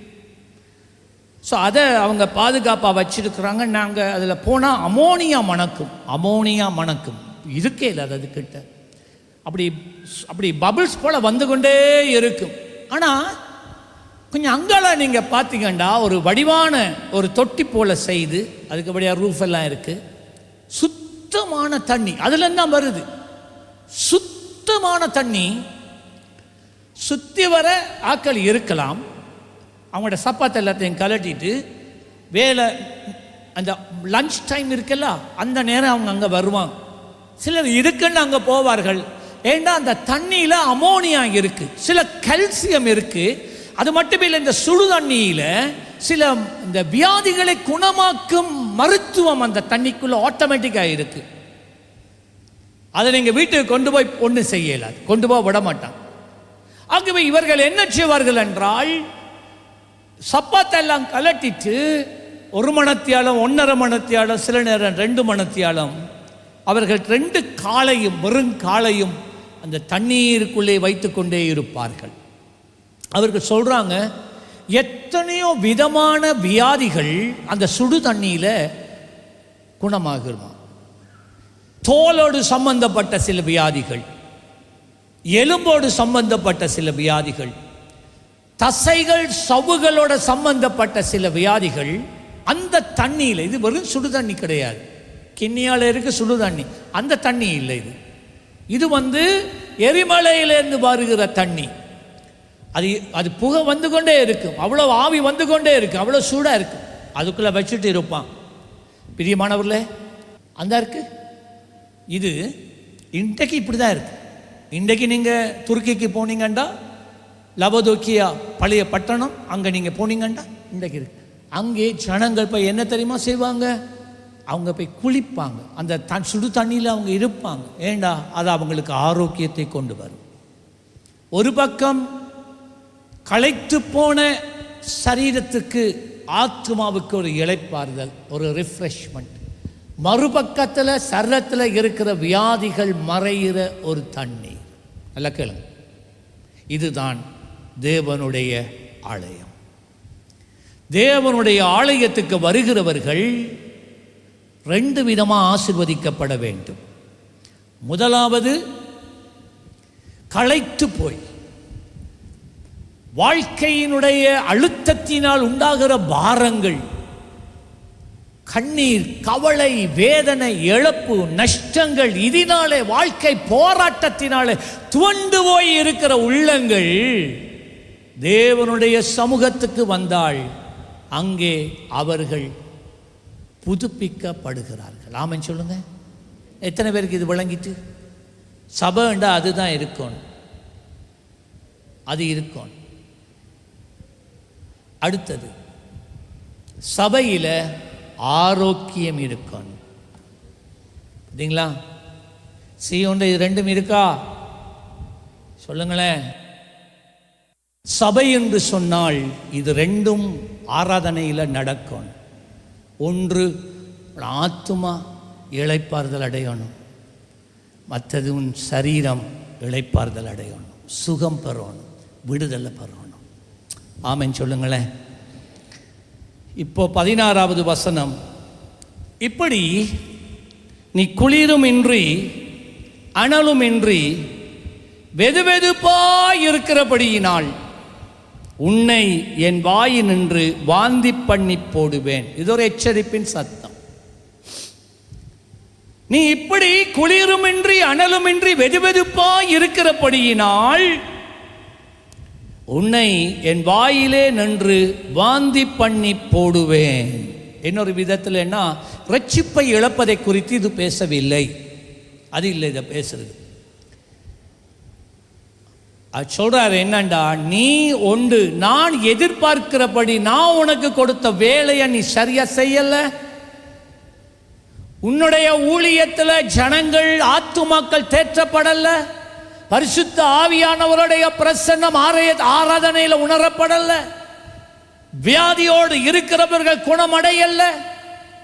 தம்பி, நான் உனக்கு கொடுத்த உத்தரவாதத்தை நீ சரியா செய்யாதபடியினால உன்னை அந்த ஸ்தானத்தில் இருந்து நான் தூக்கி விடுவேன். இன்றைக்கு எத்தனை பேர் ஆண்டவர் தூக்கிட்டாரோ தெரியாது இதுக்குள்ள. ஆமா, தேவன் உங்கள் ஒவ்வொருவரிடத்திலே இதை எதிர்பார்க்கிறார். சபையை பற்றி தான் அவர் பேசுறார். அவர் உன்னிடத்திலே அவரை எதிர்பார்க்கிறார். வளமை போல எல்லாரும் செய்கிறது போல இத்தனை வருஷம் நடந்தது போல நீ இந்த மேடைக்கு மேல நீ ஏறக்கூடாது, மியூசிக் வாசிக்க கூடாது, காயர்ல பாட்டு பாடக்கூடாது, கேமரால நிற்க கூடாது, சவுண்ட்ல இருக்க கூடாது, அஷரிங் வேலை பார்க்க கூடாது. நாளுக்கு நாள் நீ ஆழங்களுக்குள்ளே போக வேண்டும். நீ தேவனுடைய பிரசன்னத்தை சுமக்கிற பழிப்பிடமாக இருக்க. எத்தனை பேருக்கு விளங்குது நாம் பேசுறது? இன்றைக்கு தேவன் உன்னை ஒரு திட்டத்தோடு அழைத்திருக்கிறார். உன் வாழ்க்கையில் ஒரு அழைப்பு இருக்கு. இந்த அழைப்பை நீ நிறைவேற்றல, ஆண்டவர் சொல்லுவார், நான் உன்னை வாந்தி பண்ணி போடுவேன். அதாவது ரட்சிப்பு இழக்கிறது இல்லை, எல்லாம் போயிடலாம். ஆனால் அவர் கொடுத்த வேலையை செய்யாதவனாக நாம் மாறிவிடுவோம். இன்றைக்கு தேவன் உங்களுக்கு கொடுத்திருக்கிற அழைப்பு என்ன? தேவன் உங்களுக்கு கொடுத்திருக்கிற ஊழியம் என்ன? செய்கிறீங்களா? சபையில் எடுத்துக்கொண்ட அநேகர், சபைக்கு உங்களால் எந்த பிரயோஜனம் கிடையாது, எந்த பிரயோஜனம் கிடையாது. நான் சொல்றத நல்ல கவனமாக கேளுங்க. ஆண்டவருக்கு ஒரு எல்லை உண்டு. உனக்கு கொடுக்கப்பட்ட ஊழியத்தை, உன் வாழ்க்கையில் இருக்கிற அழைப்பை நீ நிறைவேற்றாமல் போய் அதை கால தாமதம் பண்ணி கொண்டு இருந்தால் ஒரு நாள் வரும், கர்த்தர் உன்னை வாந்தி பண்ணுவார். இது கொஞ்சம் எச்சரிப்பின் சத்தம். லவோதிக்கியா சபைக்கு ஆண்டவர் கொடுத்த எச்சரிப்பின் சத்தம். உனக்கு நான் சொல்லி சொல்லி வந்தேன், கதவுல ஓங்கி ஓங்கி ஓங்கி ஓங்கி நான் அடித்தேன்.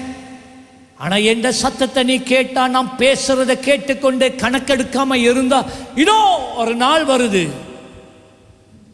என்ன நான் வாந்தி பண்ணல, இன்னும் நான் உன்னை தள்ளி விடல, இன்னும் நான் உன் மேல வச்சுக்கிற நம்பிக்கையை இழக்கல. பட் இன்றைக்கு நீ திரும்பு. பிற ஒரு நாள் வரும், ஆண்டவரே நான் ஊழியம் தேவையில்ல ராசா, கக்குனது தான். அதுதான் சொல்றேன் நான், கக்குனது தான். நாய் தான் கக்கினதை போய் திருப்பி தின்னுமாம். நாய் கக்கினதை திருப்பி போய் தின்னுமாம். நம்ம தெய்வம் அப்படிப்பட்ட நாய் அல்ல, அப்படிப்பட்ட கேவலம் கெட்டவர் அல்ல. அவர் மிகுந்த பொறுமை உள்ளவர், மிகுந்த பொறுமை உள்ளவர். எத்தனை பேருக்கு வரங்களை கொடுத்திருக்கிறார், எத்தனை பேருக்கு தாளந்துகளை கொடுத்திருக்கிறார். உங்களுக்கு கொடுத்திருக்கிற ஊழியத்தை கொஞ்சம் பேர் சேரிங்க, அதை சாதாரணமாக நினைக்க வேண்டாம், கர்த்தர் கவனிக்கிறார். 17ஆம் வசனம், இதோட நான் முடிக்க போறேன் இன்றைக்கு. நீ 17ஆம் வசனம் லவோதிக்கியா சபையை பார்த்து சொல்றத கேளுங்க. நீ நிர்பாக்கியம் உள்ளவனும் பரிதபிக்கப்படத்தக்கவனும் தரித்திரனும் குருடனும் நிர்வாணியாய் இருக்கிறதை அறியாமல் நான் ஐஸ்வர்யவான் என்றும் திரவிய சம்பந்தன் என்றும் எனக்கு ஒரு குறைவுமே இல்லை என்றும் சொல்லிக் கொண்டு இருக்கிறாயே. சரிதானே? இந்த லவதோக்கியா பட்டணம் நான் சொன்ன மாதிரி மிகுந்த ஐஸ்வர்யம் உள்ள பட்டணம். இந்த லவதோக்கியா பட்டணத்தில் வாழ்ந்தவங்க எல்லாருமே ஐஸ்வர்யவான்கள். சபைக்குள்ள இருந்தவங்களும் ஐஸ்வர்யவான்கள். 45,000 ஷாப்பிங் சென்டர்ஸ் மாத்திரம் இருந்துச்சு, எல்லாம் இருந்துச்சு. விலை உயர்ந்த ஆடைகள் அங்கதான் தைக்கப்பட்டது. Famous for textile. இப்படியா இருந்த ஒரு பட்டணம் சபைக்குள்ளே அப்படித்தான் இருந்தது. சபையிலே ஒரு குறைவு இருக்கல்ல. சபையில் அந்த விசுவாசிகளுக்கு ஒரு குறைவு இருக்கல்ல. Best sounds, best music, best musicians, எல்லாம் பெஸ்ட், லைட் பெஸ்ட், எல்லாம் பெஸ்ட். இப்போ ஒரு நாள் வந்துட்டு இவங்க என்ன சொல்றாங்க தெரியுமா? நான் ஐஸ்வர்யவான். நான் ஐஸ்வர்யத்தை ஒரு மனிதனுக்கு கொடுப்பது கர்த்தர், நீ அல்ல. ஐஸ்வர்யம் பெருகும் போது, சம்பளம் உயரும் போது, குடும்பத்திலே வருமானம் அதிகரிக்கும் போது நாம் எல்லாரும் மனுஷர் தான். எங்களுக்குள்ளே ஒரு அகங்காரம் வருகிறது. நான் படித்த படிப்பு, என்னுடைய அனுபவம், வேலை ஸ்தலத்திலே என்னுடைய உண்மைத்துவம் என்னை உயர்த்திற்று. அப்படியா? அப்படியா? ஒரு செகண்டுக்குள்ள நேபுகாத்நேசர் மன்னனுடைய மகன் சொன்னா, நான் தான் கடவுள் அண்டா. ஒரு நிமிஷத்துக்குள்ள, ஒரு ராத்திரிக்குள்ள ஆண்டவர் தானியேலை அனுப்பி சொன்னார், போய் சொல்லு, 7 வருஷத்துக்கு அவனை நான் பைத்தியக்காரனா மாக்கிறேன். மாட்டை போல புல்ல திண்டு கொண்டிருப்பான். 7 வருஷம் மென்டல் ஆக்க போகிறேன். தெரியுமா? இது தானியேல் புத்தகம் எடுத்து வாசிங்க. உனக்கு தெளிவான புத்தியை கொடுத்தது கர்த்தர் தான். நீ படிக்கிறதுக்கு ஞானத்தை கொடுத்தது கர்த்தர் தான். நீ வேலை செய்கிறதுக்கு தேவையான ஞானத்தை கொடுத்தது கர்த்தர் தான். நீ என்று நினைக்கிறாயா? சம்பளம் எல்லாம் அதிகரித்து போய் கை நிறைய காசு வந்ததினால நீ என்ன பெரிய ஆளாயிட்டியா? அதைத்தான் சொன்னார். நான் ஐஸ்வர்யவான் என்று நீ சொல்றியே. வீட்டுக்கு மேல வீடு, வாகனங்களுக்கு மேல வாகனம், தங்கத்துக்கு மேல தங்கம், என்னதான் குறைவு? எல்லாமே இருக்கு. இப்ப அந்த ஐஸ்வர்யம் எங்க கொண்டு போயிட்டா? கடவுளை தேடாம தள்ளிட்டு. இதில் தான் கவனமாக இருக்கணும். அதான் தாவீது சொன்ன, ஆண்டவரே எனக்கு ஐஸ்வர்யமும் வேண்டாம், எனக்கு தரித்திரமும் வேண்டாம். ஐஸ்வர்யம் என்ன தெரியுமா செய்யும்? தரித்திரம் உன்னை பரிசுத்தமான காத்துக்கொள்ளும். ஐஸ்வர்யம் சீர்கெட்டவனாய் மாற்றிவிடும். தெரியுமா அது உங்களுக்கு? தரித்திரம் உன்னை பரிசுத்தவானாய் காத்துக்கொள்ளும். ஐஸ்வர்யம் உன்னை சீர்கெட்டவனாய் மாற்றிவிடும். ஆமாம், யுத்த காலத்தில் சபையில் இருந்த ஜனங்களுக்கு வருமானம் சரியான குறைவு. ஆனால் சபையில் பரிசுத்தம். இப்போ யுத்தம் முடிஞ்சா, எல்லாருக்கும் வேலை கிடைச்சிட்டா, எல்லாருக்கும் பெரிய சம்பளம் வருதா, நினைச்ச கையோட மோட்டார் சைக்கிள், கார், வீடு, பங்களா எல்லாம் இருக்கா? ஆஹா, இப்போ உனக்கு கடவுள் தேவைப்படலை. ஆனால் நீ சேர பாவத்துக்கு அளவே கிடையாது. பரிசுத்தம் சபையை விட்டு ஓடிட்டு, சபையில் முன்னே இருந்த பரிசுத்தம் இல்லை. கவனிச்சு பாருங்க, உபவாச ஜபத்துக்கு வாராக்கள் யார்? எத்தனை பேர்? இவ்வளோ பேர்ல பாப்போமா? ஏன் வரல? No time pastor, no time. டேய், நீ உழைக்கிறது உண்ட சொந்த பிஸ்னஸ் தானே? உண்ட சொந்த கடையை மூடுற அதிகாரம் உனக்கு இருக்குதானே? மூட இயலாதா? மூடுனா கஸ்டமர் போயிடுவாங்க, அண்டைய நாள் வர்ற உழைப்பு போயிடும். அப்போ பார்த்தீங்களா ஐஸ்வர்யம் எங்கே கொண்டு போயிட்டு? ஐஸ்வர்யம் உன்னை மடக்கிட்டு தான் அவன் சொன்னான், நான் ஐஸ்வர்யவான் என்றும். 2வது ஐஸ்வர்யம் என்ன தெரியுமா செய்யும்? திரவிய சம்பந்தன்.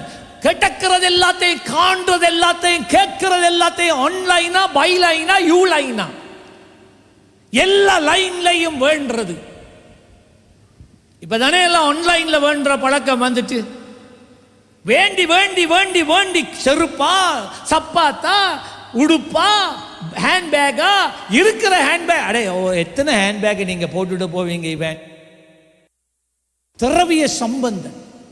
அதை காண்றத வேண்டு, அதை வேண்டு, அந்த கதரே வேண்டு, அந்த மேசையை வேண்டு, அதை வேண்ட, இதை வேண்ட, கடைசியா வைக்கிறதுக்கு இடம் இல்லை, மற்றவனுக்கு கொடுக்கிறதுக்கு மனசு இல்லை.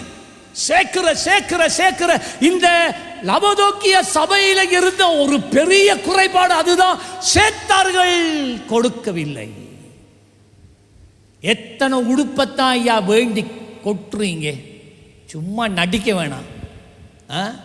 என்னத்தை தான் கண்டீங்க? எவ்வளவு உடுப்பு, இனி உடுப்பு வைக்க இடமே இல்லை. ஆனா என்ன வேண்டிக் கொண்டு தானே இருக்கிறீங்க? திருப்தி இல்லை வாழ்க்கையில, மனரம்மியம் இல்லை வாழ்க்கையில. எவ்வளவு சாப்பிடு, இன்னும் சாப்பிட்டு கொண்டு தான் இருக்கு. எவ்வளவு செலவழிக்கிறோம். திரவிய சம்பந்தன் இதான் குறை. ஐஸ்வர்யம் அதைத்தான் செய்யும். அடுத்தது, எனக்கு ஒரு குறைவும் இல்லை என்று சொல்லுகிறபடினால், அண்ணே உங்களோட வேலையை பார்த்துட்டு போங்க. நீங்க யாரு? நாங்க யாரு தெரியுமா? நாங்க யாரு தெரியுமா? நாங்க எவ்வளவு உழைக்கிறோம் தெரியுமா? நீ எவ்வளவு உழைச்சாலும் எனக்கு என்னடா, எனக்கு என்னடி? அவ்வளவு அகங்காரம், அவ்வளவு பெருமை. வாழ்க்கையெல்லாம் எதுல தனமா இருக்கு? ஐஸ்வர்யத்தில். இப்ப ஒரு காலத்தில் சாதாரணம் இருந்தவங்க இப்ப உழைச்சி வாழ்க்கையில் ஐஸ்வர்யம் சேர்த்த உடனே ஒரு வீட்டை கட்டினது பிறகு, ஒரு வாகனத்தை வேணுனதுக்கு பிறகு, இப்ப அவங்களுக்கு முன்னாசனம் வேணும். எங்களை கூப்பிட்டா தான் நாங்க போவோம். அட நாங்க சும்மா இல்லை, நாங்க ஐஃபை தெரியுது பார்க்க. சத்துரு கொண்டாம் பஸ் ஏறி மிதிச்ச பவுடர் டின் போல. கண்ணன் நான் சொல்லலை, அது நான் என்ன ஐயா, நீ என்ன க்ரீமை தூக்கி தூக்கி மூஞ்சியில் பூசினாலும் சப்பையான பவுடர் தின்தான் நீ. அதுக்குள்ள பின்னாம் பெரிய கதை. எல்லாம் கர்த்தர் கவனிக்கிறார். நான் ஐஸ்வர்யவான் என்று சொல்றார், நான் திரவிய சம்பந்தன் என்று கர்த்தர் சொல்றார். எனக்கு ஒரு குறைவும் இல்லை என்று சொல்லுகிறபடியினால் எனக்கு ஒன்றும் தேவையில்லை. இன்றைக்கு ஆலயத்துக்கு வந்தாலும் அதுதான், வார்த்தை தேவையில்ல, ஆராதனை தேவையில்ல. அதுதான் கூட பெருமையை காட்டுது. நீங்கள் நேரத்துக்கு ஆராதனைக்கு வர்றதில்ல, அது என்னத்தை காட்டுது தெரியுமா? இதைத்தான். கர்த்தர் பேசுகிற நேரம் வார்த்தையை இதால் எடுத்து இதால் அனுப்புகிற சில அக்கள் அதுவும் இதாலையும் எடுக்கிறதில்ல. எங்கேயோ மனசு சுற்றி சுற்றி சுற்றி சுற்றி ஓடுது. அதை பற்றி கரிசனையே கிடையாது. போன கிழமை என்ன பேசுன அதெல்லாம் தேவையில்ல.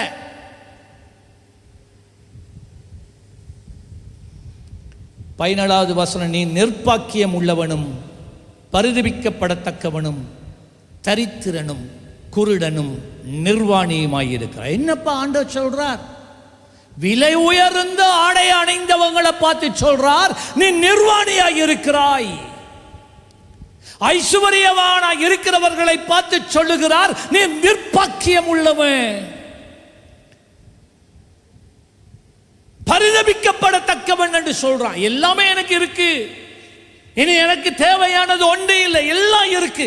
சொல்ற நீ நிர்பாக்கியம் உள்ளவனே. ஐஸ்வர்யம் இருக்கு, தரித்திரன் என்று சொல்றார். அடுத்து சொன்னா குருடன் என்று சொன்னார். நல்ல கேளுங்க, பயங்கரமான வார்த்தைகள் இவைகள். அது சொன்னார், நிர்பாக்கியம் உள்ளவன் என்றால் நீ ஆவிக்குரிய காரியங்களை குறித்து உணர்வற்றவனாய் மாறிவிட்டாய். அதுதான் கிரேக்க பதத்தின் அர்த்தம். உணர்வு இல்லை. I am wretched. No sense, no feeling for spiritual things. ஆவிக்குரிய காரியங்களுக்கு உனக்கு உணர்வே இல்லாம போயிடுச்சு. அடுத்தது நீ தரித்திரன், புவர் ஆர் பவர்ட்டி, அது ஆவிக்குரிய தரித்திரவான். உலகத்தில் உனக்கு எல்லாம் இருக்கு, ஆனால் ஆவிக்குரிய வாழ்க்கையில் தரித்திரவான். ஒரு வரம் கிடையாது, ஒரு ஆவிக்குரிய அனுபவம் கிடையாது, தரித்திரம், பிச்சைக்காரன் நீ. அடுத்தது சொன்னா நீ குருடன், யூ ஆர் பிளைண்ட். அந்த குருடன் இருக்குல்ல, யூ ஆர் பிளைண்ட் இருக்கு ஆங்கிலத்தில். அதனுடைய கிரேக்க பதம் என்ன தெரியுமா? உண்ட கண்ணை யாரோ பலாத்காரமா அப்படியே பிடுங்கி எறிஞ்சிட்டாங்க. உனக்கு இனி பார்க்கிறதுக்கு நம்பிக்கையே கிடையாது. போச்சு போ, உனக்கு கண்ணே இல்லை, நோ ஐபால்ஸ், கண் இல்லை. அருமையானவர்களே, கண் இல்லாதவர்களுக்கு விமோசனம் இல்லை. கண் இல்லாதவர்களுக்கு ஒன்றும் தெரியாது. அது ஆண்டவர் ஆவிக்குரிய நிலையில் பேசுகிறார். உங்களோட ஆவிக்குரிய கண்ணை பிடுங்கி எறிஞ்சு கணக்காலமாயிட்டு. நீங்கள் உங்களுடைய ஆவிக்குரிய நிலைமையே உங்களுக்கு, உங்களுடைய வாழ்க்கையே உங்களுக்கு தெரியுதில்லை.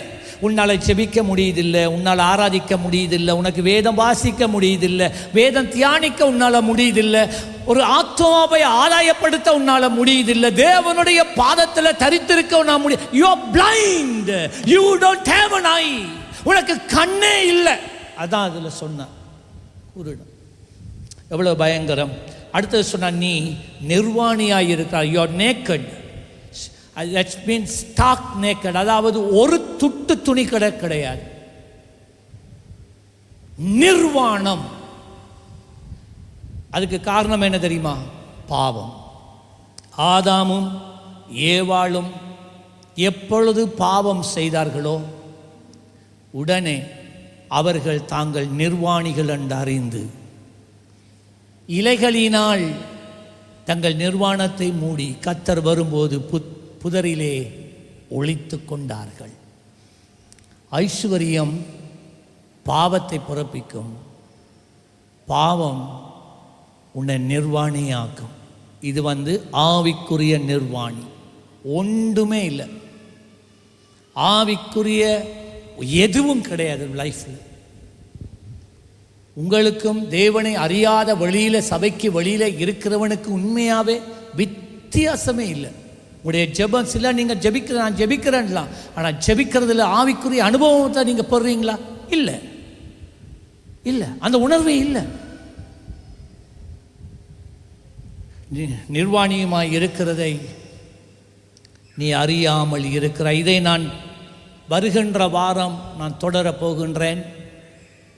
லபதோக்கிய சபை. எல்லாரும் சொல்லுங்க, என்ன சபை இது? லபதோக்கிய சபை. வெளிப்படுத்தல் 3ஆம் அதிகாரம் 13 முதல் 22 வசனம். எல்லாரும் சொல்லுங்க. வெளிப்படுத்தல் 3ஆம் அதிகாரம் 14ஆம் வசனத்தில் இருந்து 22ஆம் வசனம் வரையில்.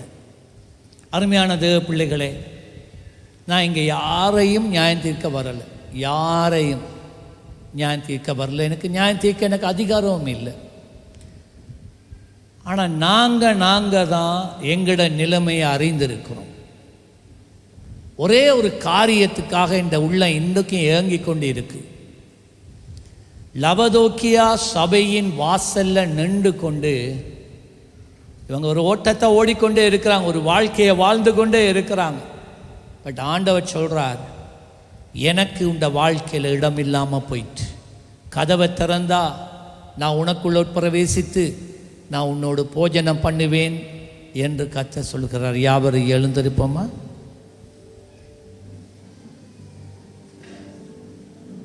சகனை தலபஷகரப துலுபு க்ளோ.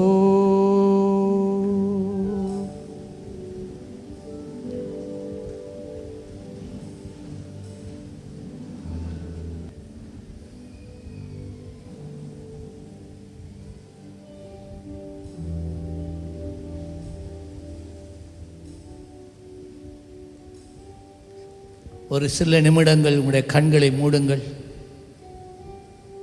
ஆவியானவர் இந்த காலையிலே எங்கள் மேலாக அசைவாடட்டும். ஜீசஸ் ஷலபரபலந்துனமே கரிய சகலந்து சதீனமன கலபெலி கரிய சகல வரலாத்து.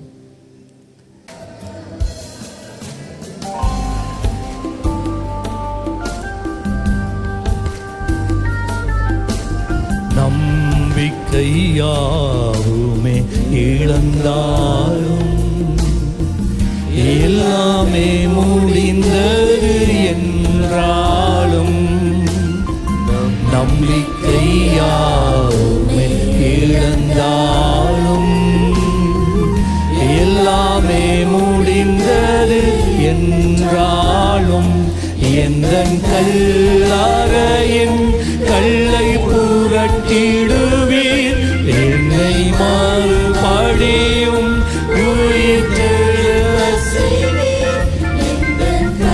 கல்லறையின் கல்லை புரட்டி விடுவீர், என்னை மறுபடியும் உயிர்த்தெழும்ப செய்வீர். உம்மை துதிப்பேன், உம்மை போற்றுவேன், இன்னும் உம்மை ஆராதிப்பேன். இன்னும் உம்மை துதிப்பேன், உம்மை விட்டு எங்கே போவேனையா?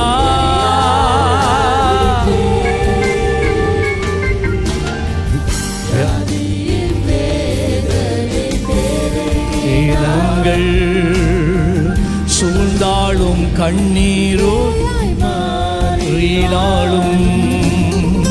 தனிமையின் எண்ணங்கள் சூழ்ந்தாலும் கண்ணீர் படுக்கையாய் மாறினாலும், என்னை அரவணைத்து கட்டி எழுப்பிடுவீர், நான் இழந்தவற்றை என்னை அரவணைத்து கட்டி எழுப்பிடுவீர்.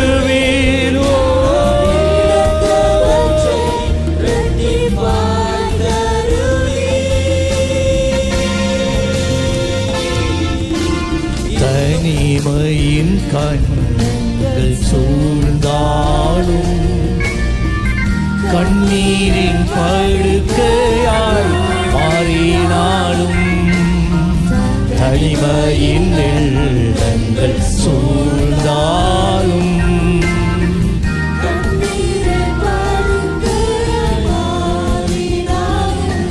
என்னை அரவணைத்து கட்டி எழுப்பிடுவீர், நான் இழந்தவற்றை இரட்டிப்பாய் தருவீர், என்னை அரவணைத்து கட்டி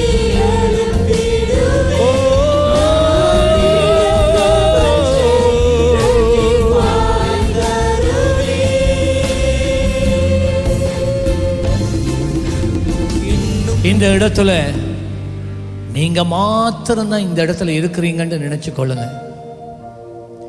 கர்த்தர் உங்களோட மாத்திரம்தான் பேசியிருக்கிறாருன்னு சொல்லுவோமே. அப்படியானால் எவர்கள் இன்று பலிபீட தண்டைக்கு வந்து, ஆண்டவரே நான் என்னை தருகிறேன், தாராளமாக இந்த வாழ்க்கைக்குள்ள நீங்க வரலாம், கதவு நான் திறக்கிறேன், என்னை மன்னித்து கொள்ளுங்க, எனக்கு நீங்க இல்லாமல் ஒரு வாழ்வு வேண்டாம், எனக்கு நீங்க இல்லாமல் எனக்கு வாழ முடியாது சொல்றவர்கள் முன்னே வாருங்கள். உங்களுக்காக நாங்கள் ஜெபிக்க விரும்புவோம். ஊழியர் செய்கிற நீங்கள், முன்னுக்கு இருந்து ஜெபிக்கிற நீங்கள், ஒருவேளை உங்களுடைய வாழ்க்கை அப்படி இருக்கிறதோ எனக்கு தெரியாது. இன்றைக்கு ராத்திரி, இன்றைக்கு நாள், முதலாவது நீங்க உங்களுடைய கதவு திறக்கப்படணும். மற்றவர்களுக்கு ஜெபிக்கிற நாங்க முதல் சரியா இருக்கணும். ஓ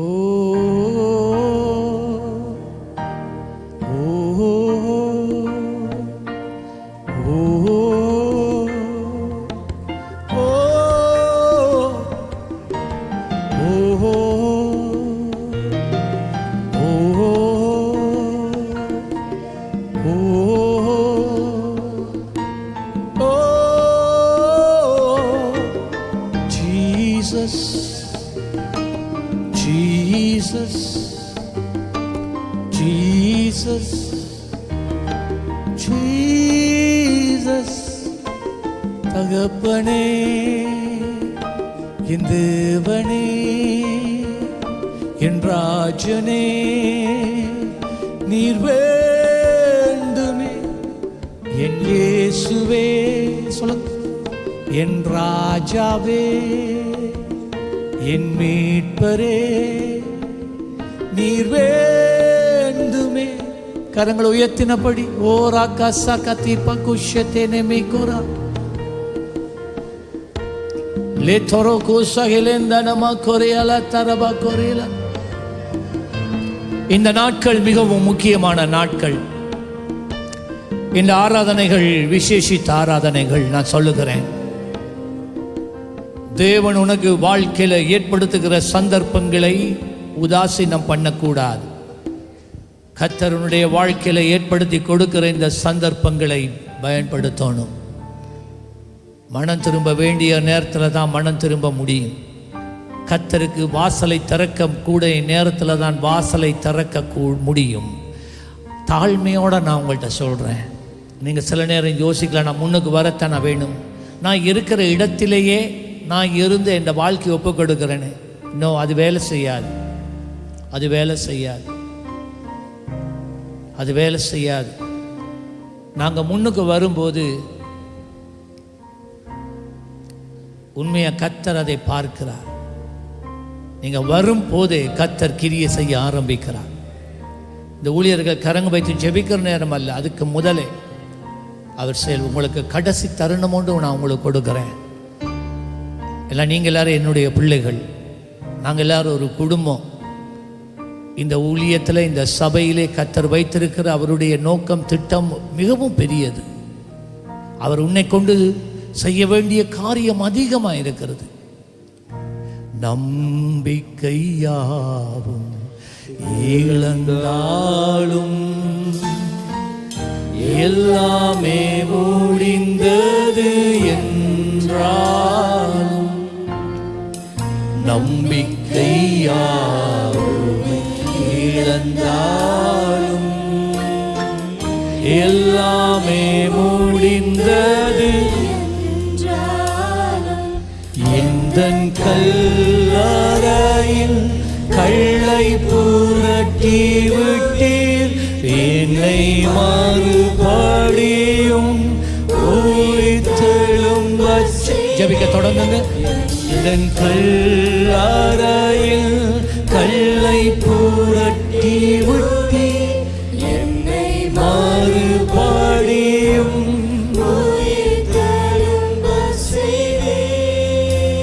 இப்பொழுது நம்முடைய கர்த்தராகிய இயேசு கிறிஸ்துவினுடைய கிருபையும் பிதாவாகிய தேவனுடைய அன்பும் பரிசுத்த ஆவியானவருடைய அந்நியோன்ய ஐக்கியம் உங்கள் அனைவரோடும் இன்றும் எப்பொழுதும் கூட இருப்பதாக. கர்த்தர் உங்களுக்குள்ளே தொடங்கி இருக்கிற அவருடைய நல்ல கிரியையை முடிவுக்குள்ளே கொண்டு வருவாராக. எதற்காக கர்த்தர் உங்களை ஏற்படுத்தினாரோ அதை நிறைவேற்றும்படிக்கு ஐசுவரியம் ஒரு தடையாக, ஐசுவரியம் உங்களை தேவனை குறித்து மந்த குணத்துக்குள்ளே கொண்டு போய் விடாதபடி தேவ ஆவியானவர் தாமே இந்த காலை வேளையிலே உங்கள் மேலே அசைவாடுவாராக, குடும்பங்கள் மேலே அசைவாடுவாராக, உயிர்ப்பிப்பாராக. கல்லறையின் கல்லுகள் புரட்டிவிடப்படுவதாக. நீண்ட காலம் ஆவியிலே மரித்து போனவர்கள் உயிரோடு எழும்புவார்களாக. இயேசுவின் நாமத்திலே ஆசீர்வதிக்கிறேன் நல்ல பிதாவே. சேர்ந்து சொல்லுங்க, என் ஆத்துமாவை கர்த்தரை ஸ்தோத்திரி, என் முழு உள்ளமே பரிசுத்த நாமத்தை ஸ்தோத்திரி. என் ஆத்துமாவை கர்த்தரை ஸ்தோத்திரி, அவர் செய்த சகல உபகாரங்களையும் மறவாதே. ஆமென், ஆமென். வந்ததுக்கு நன்றி. கர்த்தர் உங்களை ஆசீர்வதிப்பார். தனிமையின் எண்ணங்கள் சூழ்ந்தார். பிரியமானவர்களே, எமது ஆராதனையுடன் இணைந்திருந்தமைக்கு எங்கள் மனமார்ந்த நன்றிகளை தாழ்மையுடன் கூறிக்கொள்கிறோம். இந்த ஆராதனை உங்கள் ஆத்துமாவுக்கு மிகுந்த ஆசீர்வாதமாக இருந்திருக்கும் என விசுவாசிக்கிறோம். தொடர்ந்தும் எம்முடன் இணைந்திருங்கள். கர்த்தர் தாமே உங்களை ஆசீர்வதிப்பாராக.